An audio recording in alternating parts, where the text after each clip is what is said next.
Welcome back. So, if you went to a hockey game tonight, you were cheering for the home team, you came out disappointed. And two of the three teams you could have predicted a loss. The third, it's not a huge surprise, and yet there's a point streak that came to an end tonight. So, yeah, we'll see how far things go for them from here. But let us go ahead and start with the Canucks at home against these guys, Colorado. And I don't know. I got a bad feeling that the Canucks are going to look at this and say all the normal stuff about we got opportunities, 5-on-5, we were good, yada, yada, yada. Kemper versus Demko, early chances for the Canucks. Makar had a shot that was saved as the Avs pressed. Burakovsky had a shot that was saved. The Avs looked good early. After that first shot from Besser, I think it was Besser's shot. After that, the Avs shut things down. Newhook was denied. The Avs go to the power play. JT Miller, he didn't have a stick. He ended up having to hand his stick off to one of the defensemen that broke theirs. So it's a 5-on-3.5, and Colorado takes advantage. It's Rantanen on the power play from Makar and Kadri at 7:17. The shots were 7-1 for the Avs at that point, and the Avs keep on pressing. Awful first half for the Canucks. Really bad. One shot and just not a lot going on.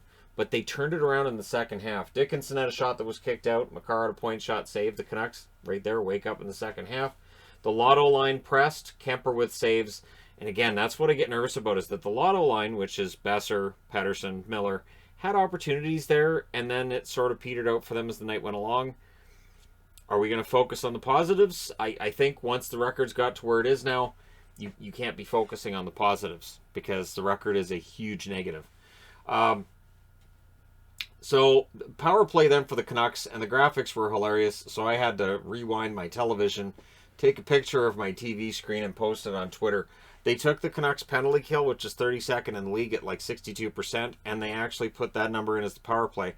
First off, when the Avs had their power play early, they got the numbers backwards. They gave the Canucks the penalty kill that belongs to Colorado, and they gave Colorado the power play that belongs to the Canucks, and I was like, well, those numbers make them look good. So I figured, maybe they're trying to make the Canucks feel good about themselves. They're saying, oh, look, see, you guys have good numbers. Don't listen to anybody else. Either way, the graphics were hilarious. We end up with a shorthanded chance for O'Connor. It was killed off. It had some opportunities, and the shots were evened up. Ronton into O'Connor late was a near miss, but it's 1-0 Colorado after one. Second period, early press by the Vancouver Canucks. They had a very good second period. They get a power play. That was a no. And the overall shots at this point favored Vancouver. The Canucks had a 2-on-1 that was defended. Kemper saves a Miller deflection. Pullman shoots one wide. And then Garland scores his fourth of the season from Dickinson and Pullman at 8:52. So, based on the video I did today, I said, okay, wait a minute. That's three guys who were on my board today talking about how guys who come in, or who came in the offseason, haven't really produced. So, there you go. Besser then nearly adds one. Höglander was robbed on a 2-on-1. Lammikko couldn't bury one. Things get scrummy after a Demko save. The Canucks press with 6 minutes left. The Avs get a power play. Then it became a 5-on-3 for a minute and 29 seconds. The crowd booed that, and then it became a 4-on-3 4 seconds after.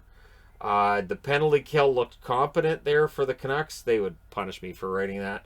But it's 1-1 after two. Third period early. Pullman gets one from Mott and Lammikko at 1:30. So there's Pullman with the second point of the game. Lammikko gets his first point of the season. And I'm like, all right, so all the new guys, and there's Mott in his return, one of his first games back. This wasn't his first game back, but it's close, and they're all on the board. It was 2-1 Vancouver. And they got the benefit too of Kemper kind of put it in his own net. He turned around to try to get it and nudged it into his own net. The Avs they'll get a power play right after, and this is where they connect it. So Kadri scores on the power play from Landeskog and Rantanen at 2:19. JT Miller boneheads right after that, meaning he comes in and flattens Kadri after the goal. I don't understand how that became 4-on-4, and I say that as a Canuck fan. I was like, wait a minute. So Rantanen gets up, or Rantanen gets in there and defends his team. I think it was Rantanen takes a penalty, and okay, so yeah, Miller just it was just, you don't hit a guy after he scores a goal, but it becomes an offsetting 4-on-4. But the Avs end up with a 4-on-3 for a minute and 17 because Quinn Hughes takes a boneheaded penalty. So during that 4-on-3, well, Makar scores from Taves and Kadri at 3 minutes and 12 seconds.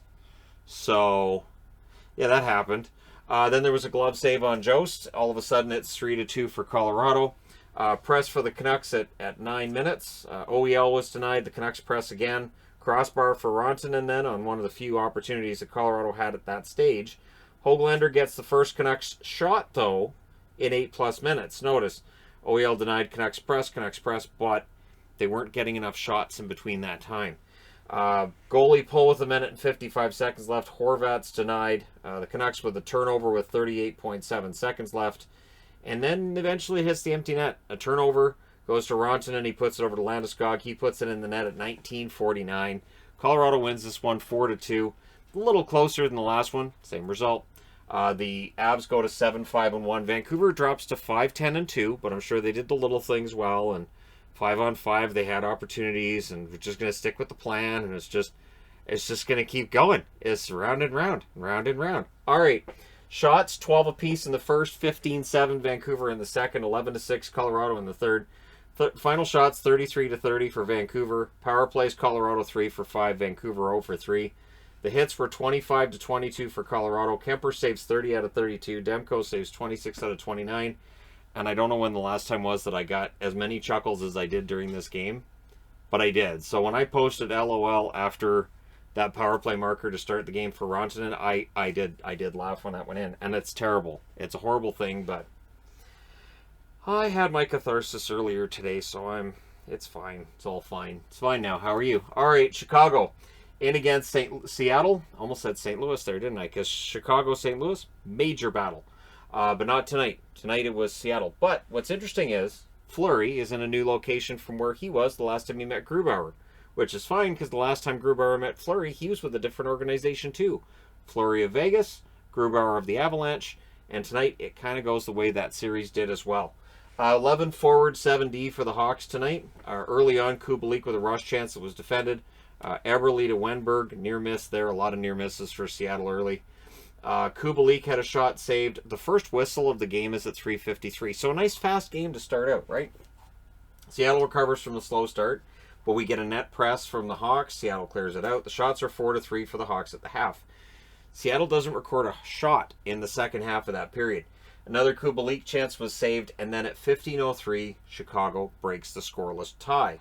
It's Seth Jones scoring from DeBrincat and Kane. For Seth Jones, that's point number 300 in his career. And yeah, that's there you go. That's a pretty big goal right there. Kraken not getting shots. The Hawks press with 4 minutes left, and they come out of that first period with a 1-0 lead over Seattle. Second period, early on, 2 minutes and 1 second. It's DeBrincat from Doc. So DeBrincat gets on the board. He has a goal and an assist at this point in the game. That'll be all the scoring he gets, but that's really all they needed at that point. McCann couldn't bury a rush chance. Hawks giveaways, giving Seattle some chances here. The shots are evening up, but Fleury was very sharp. Marc-Andre Fleury continues his comeback from a really poor start to the season. Giordano fires one wide. There's 9+ minutes in between shots for the Hawks in that period. There was a press by Seattle with 8 minutes left. Donato misses one wide on a rush chance. Solid period by Seattle, but they're down 2-0. There was a post for Lauzon. No luck for the Kraken. Lauzon had a good period. Had opportunities, couldn't get one. Closing seconds, there was chances for Chicago, but they're up 2-0 after 2. Third period, Hawks get an early power play. There was a shorthanded chance for Yanni Gourde, and Gordon DeBrincat decided they'd had enough of each other. There was a cross-check by Gourde on DeBrincat. DeBrincat didn't like it. He defended himself, which fired up the Chicago bench. Gourde had a big silly grin on his face after the fight, too. He seemed to really enjoy the fight. So we get a 4-on-4 for 31 seconds, and then the Kraken get a power play because that fight happened during the ongoing power play. And Seth Jones got an extra 2 minutes in there because he punched Gourde before Gourde paired off with DeBrincat. So ineffective Kraken power play. Everything gets killed off. And then Kane would score from Kurashev and Murphy at 5:36. So Patrick Kane on the board, it's 3-0, and it went over the arm and into the net. Yarncroke then fanned on a prime chance. The Hawks pressed at 9 minutes. DeBrincat was denied in close. Fleury making saves. And again, the rise of Fleury continues. He continues to make his numbers look a lot better than they did early in the season. 7:22 left. Seattle gets a power play. It was 1 for 23 at home to this stage of the season. Giordano had a shot that was saved. Jones blocks a McCann shot, but then McCann gets the next one. It goes in the net. The power play goal. So they're 2 for 24 at home. Schwartz and Geekie with the assists at 14-15. Kraken had the momentum, and the crowd was awake with that 3-1 goal. Goalie gets pulled with 3:40 left. Schwartz was robbed in close, and then Yanni Gourde was not. He scores from Dunn and Eberle at 18-11, and that makes it 3-2. And the announcers love Vince Dunn. Absolutely love Vince Dunn. There was a lot of praise for Vince Dunn, even when it was 3-0 Chicago. And hey, I'm not going to argue with it. So with 1:35 left, after pulling the goalie, Seattle calls a timeout. Empty net miss for Doc, but McCabe doesn't miss the empty net from the other end at 19:34. Chicago snuffs out the comeback at 3-2 and makes it 4-2. They win this one. They go to 5-9-2. That's right. They're in front of Vancouver in the standings. They've knocked Vancouver down with their win and Vancouver losing in regulation. And for Seattle, they're 4-11-1. The misery continues. They did outshoot Chicago, so that's part of the storyline for Seattle early in the season that's frustrating, right? They were outshot 8-3 in the first by Chicago, but in the second they outshot the Hawks 16-6 and outshot them 14-5 in the third. Final shots 33-19 for Seattle. Power plays 0 for 1 for Chicago, 1 for 2 for Seattle. The hits 29-20 for Seattle. Fleury saves 31 out of 33, and Grubauer saves 15 out of 18. Again, whether you want to say these are all high danger chances that beat Grubauer, or you want to focus on Grubauer's save percentage and say that's pretty ugly, either way I can get behind that. But let us go ahead and move on to the final game of the night, which was Washington and the Kings. And this game, compared to these two, the shots were high, but it doesn't feel like it. This didn't feel like a really high opportunity game, and it really wasn't until late. The third period's where you get a lot of that action. So first period, it's Samsonov versus Quick. The Kings wearing their throwback to their updated version of the 88 Kings jerseys, and they're nice. Silver helmets. They look like Cylons. I don't know what to say. The Vegas Golden Knights brought in these silly gold helmets. Now we've got silver ones in LA, and all I can picture is every team's going to be wearing weird chrome-colored helmets, and we're all going to look back and go, Vegas started this. Why did they ruin it for everybody? I can't wait to see chrome helmets in places like Montreal and Toronto and sacred places like Detroit and Madison Square Garden. Every team eventually, right? It looks so weird. I don't understand. It's not like they wore silver helmets either when they wore those jerseys back in the late 80s, early 90s. What's wrong with a white helmet? Okay. The Kings had a 3-on-2 that was defended after the Caps stopped laughing at them. Shots were 2-2 at 5.5 minutes. Quick saves on Wilson on a turnover, and Quick was bailing out his defense a lot tonight. Shots were 7-3 for the Kings at 8.5 minutes, and they were the fresher team. Remember, the Caps played last night, right? The Kings get a power play. Roy has a blast that's blocked. The Caps did kill it off. Danault then had a tip shot that was saved. The Caps had a 4-on-2. Ovi fires wide. Ovechkin not on the board tonight. So Ovi fires wide. Then there's a long run without a shot for the Caps. The Caps had a 2-on-1 that fizzled. Edler denies Wilson. Edler doesn't get a goal tonight either, obviously. Kings need to watch the turnovers. Be very careful of turnovers against a team that's got Ovechkin and Kuznetsov on it. 4:10 left. Things get unpleasant at the Kings net, but it's scoreless after 1. So we go to the second period.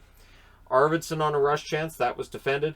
Edler had a shot deflect wide. Back-to-back icings by the Caps. So the Kings are getting that battle. They're winning of who's got control of the puck and who's got the offensive zone time. They just don't have that goal. In fact, the shots were only 1-0 for the Caps at 5 minutes. And this is when announcers start having a hard time finding that highlight, right? Where it's like every opportunity a team's getting, they're pushed to the outside and there's a turnover. Crossbar for more as things start to open up. However, it's a really low chance first half in the period, and that's after a first period that had some low opportunity stretches as well. Danault steals one from Ovi, but the Caps defended that out before he gets to the net. Samsonov mishandles one, but the Kings couldn't bury it when Samsonov did that. Both defenses breaking up plays. So it's you might get the blue line, you might get partway in, and then you're pushed out to the boards, and it's turned over. Caps get a power play, quick saves, crowd at the Kings net, it's killed off. Athanasiou, he beats out an icing call. The game was picking up in the last 5 minutes. We also get 2 minutes of 4-on-4 late, so you're going to get more opportunities during the 4-on-4. But it's scoreless going into the third. Dislike by the Caps net happens at about 2:32 there. Arvidsson had a rush chance that was denied. Victor Arvidsson looked good tonight, so he was returning from protocol tonight. He looked good. He had opportunities. Puck's going to start going in the net for him. Ovi had a shot that was blocked. Quick was keeping the Caps off the board. They get a power play. Ovechkin with a chance. Quick saves, and he's keeping it at 0-0. There was a wraparound opportunity there, too, during that power play. He kept that out. Kings survive it. Quick's fantastic. Bjornfot couldn't bury a rebound chance at the other end. Protas had a chance on a turnover. Wouldn't go in the net because Quick said no. Arvidsson has a rush chance. That was defended. So again, Arvidsson's on the board 3 times with really good rush opportunities. And what I saw, remember, during parts of this game's on or this game's on. So Arvidsson was definitely noteworthy tonight among the Kings. So Hathaway scores from Karlsson and Kuznetsov at 16:30. And that's when it reveals just how many Caps fans there were in attendance. More than a few. At least it certainly sounded like it. The Kings try to answer. They pull the goalie with 1 minute and 50 seconds left. They also called a timeout with 1 minute and 47 seconds left because as they pulled, the goaltender got him to the bench. The Caps iced the puck. But what happens is at 18:42, Hathaway, yeah, he scores again. That's goals 4 and 5 this year for Hathaway. Scores from Karlsson. So Garnet Hathaway, a player that I've been a fan of for a long time, gets a couple of goals. The Caps go to 10-2-5. So in 17 games, they've got 2 regulation losses, but they've lost 7 out of 17, depends on how you look at it. For the Kings, they drop to 8-6-2, and their point streak ends tonight. And, you know, with the power rankings board, I debated about what to do with it. And I thought, you know what? They lost at home against the Caps. There was one team that was just behind them, and I thought I'll switch those two and I'm going to leave it alone. The Kings played well tonight. Shots tell you that too. Shots were 14-9 LA in the first, 11-7 Capitals in the second, 18-13 Capitals in the third. So the Caps showing some fight back despite the reality that they played last night. They outshot LA 38-34. Power plays, Washington 0-2, LA 0-1. Hits 33-20 in favor of the Caps. Samsonov saves all 34 shots for the shutout. Quick saves 36 out of 37, and while I was filling all this out, I noticed that the second star in the game is listed as Cal Peterson. You have to be a really special goaltender to be in the 3 stars when you didn't play. So Cal Peterson, I don't know what he did. Maybe he was supplying them with Gatorade during the game. Maybe he was a really good cheerleader on the bench, but he was listed as the second star on the app. I know, second star was Quick. The easiest game to name the 3 stars for is a 1-0 game, and since this is an empty netter, it's basically a 1-0 game, right? So your first star is Samsonov with the shutout, your second star is Quick, and your third star is Hathaway, and you're done. Those are your 3 stars. So yeah, anyways, there you go. Let me know your thoughts in the comment section below as always. Don't forget to hit like and subscribe if you're browsing your way through, you just happened upon this video. And in the video I did before this one, I forgot to put the link to the West Coast Kids, so I'll smack myself on the hand there. I'll make sure that it's in the description to this video. We're going to keep raising some money for them this month in the Hockey Fights Cancer Month. And I would think, too, that with the natural disaster that's gone on this month, that could add some costs for them, too. Because, remember, this is from various parts of the province. So that could mean that they need some extra help, too. So, anyways, there you go. Thank you guys so much for watching, for all your support. Do not forget to hit like and subscribe if you haven't done so already. And, hey, thank you guys so much for all your support. I will talk to you again soon.